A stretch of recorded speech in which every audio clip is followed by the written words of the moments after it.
Hello दोस्तों। तो आज हम एक इम्पॉर्टेंट टॉपिक पे बात करने जा रहे हैं, that is exam preparation and exam revision. भाई, अब अच्छे एग्ज़ाम प्रिपरेशन के लिए सही टाइम पे सही तरीके से रिविजन करना कितना इम्पॉर्टेंट है, ये तो आप सभी जानते हैं। So today I am gonna talk about the best methods of revision based on brain psychology.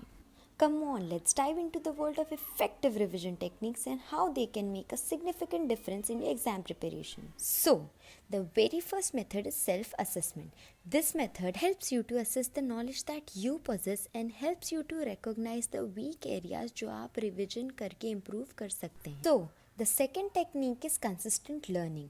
हमेशा देखा गया है कि जब जब स्टूडेंट्स ने कंसिस्टेंट लर्निंग कर मेथड अपनाया है, हमेशा उनका एग्ज़ाम परफॉर्मेंस बेटर रहा है. अक्सर स्टूडेंट्स की आदत होती है कि वो एग्ज़ाम के एक दिन पहले पढ़कर फिर एग्ज़ाम देने जाते हैं. But the third technique tells us that long-term learning helps an individual not only to study and revise for the exam but also वो हमारे सब्जेक्ट की फाउंडेशन को और मजबूत करता है और हमारा उस सब्जेक्ट में एक्सपर्टीज को बढ़ाता है. तो अब तो आपको समझ आ ही गया होगा कि एक अच्छे और प्रॉपर रिवीजन करने से आप सिर्फ एग्जाम में पास नहीं होंगे, बल्कि आप फाउंडेशन और आपकी नॉलेज और बढ़ती है.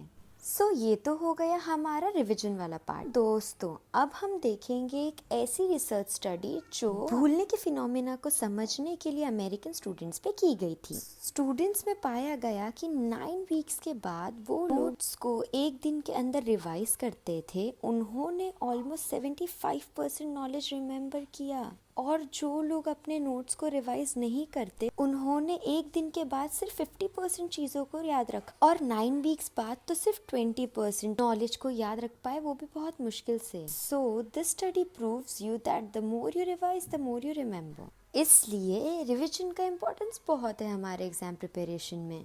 अब ये तो हम समझते हैं कि एक नेचुरल फिनोमेना है कि धीरे धीरे चीज़ें भूल जाते हैं. अब इसे समझने के लिए let's talk about the forgetting curve. अब इसके पीछे एक बहुत ही फैसिनेटिंग स्टोरी छुपी हुई है. एक जर्मन साइंटिस्ट थे जिनका नाम था हर्मन एबिंगॉस. उन्होंने एक यूनिक एक्सपेरिमेंट किया था जिसमें उन्होंने 3 मीनिंगलेस वर्ड्स की एक लिस्ट बनाई और उसे मेमोराइज कर लिया. फिर ये देखा कि किस तरह से वो लेटर्स उनके दिमाग से फेड होते जा रहे थे. फिर तब उन्होंने एक कर्व ड्रॉ किया between knowledge retention and time. This curve is known as the forgetting curve. जैसे कि आप इस फॉरगेटिंग कर्व को देख सकते हैं, आप अपनी स्टडीज कंप्लीट करते हैं तो उसके बाद इमीडिएटली आपका भूलने का प्रोसेस है वो जल्द से जल्द चालू हो जाता है और आफ्टर 1 डे आप बेरली 50% चीज़ें याद रहती हैं. और एक मंथ से ज़्यादा या 90 डेज बाद तो हम अप्रॉक्सीमेटली 80 से 90% चीज़ें तो भूल जाते हैं. ये हमने देख लिया कि हमारा दिमाग भूलता कैसे है चीज़ें. But now without further ado हम पहले ये समझते हैं कि how our brain learns. Now I will tell you how our brain learns while we study any new topic. So let's go. There are few elements जो हमारे brain learning process को affect करते हैं. And the very first is environment. Environment basically कोई भी physical या social setting होता है हमारे आसपास में, हमारे सराउंडिंग में, जो पढ़ते वक्त उसके लर्निंग प्रोसेस को अफेक्ट करता है. जैसे हम अगर क्लासरूम में पढ़ रहे हैं तो हमारी लर्निंग प्रोसेस अलग होगी. हम अगर लाइब्रेरी में पढ़ रहे हैं तो हमारा रिमेम्बरिंग प्रोसेस अलग होगा. और चाहे हम अपने घर पे पढ़ रहे हैं तो भी वो अफेक्ट होगा. अब देखते हैं सेंसरी मेमोरी क्या है. जब हम किसी चीज़ को देखते हैं, सुनते हैं या महसूस करते हैं, वो हमारी जानकारी हमारे सेंसरी मेमोरी में चली जाती है. ये टेम्परेरी होती है और कुछ समय के लिए ही याद रहती है. सो इससे हमें पता चलता है the concept of short term memory.